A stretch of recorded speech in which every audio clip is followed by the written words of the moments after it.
সবার প্রথমে দুটো আলু নিয়ে আলুর খোসাগুলো ভালোভাবে ছাড়িয়ে নিতে হবে।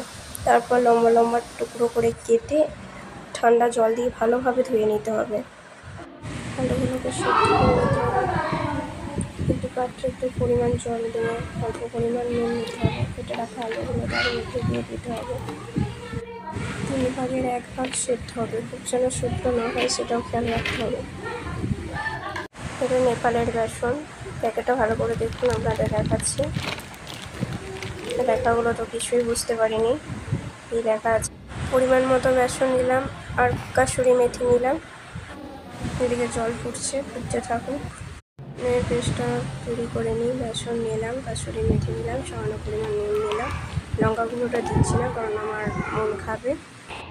আলুগুলোকে তুলে নিয়েছি। আলুগুলো এবার কিছুক্ষণ ঠান্ডা হতে দেবো। বেসনের পেস্টও রেডি হয়ে গেছে। এরপর সেদ্ধ করে রাখা আলুগুলোকে বেসনের সাথে ভালোভাবে মেখে নিতে হবে।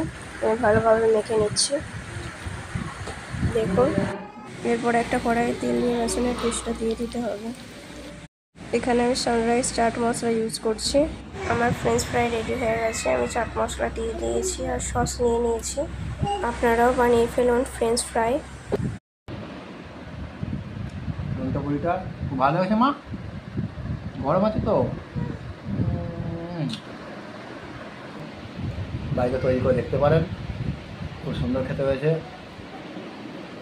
আর একটু চাট মশলা দিয়ে খেলে তো আরও ভালো। Stay well and stay healthy. Thanks for watching. Don't forget to subscribe. Thank you.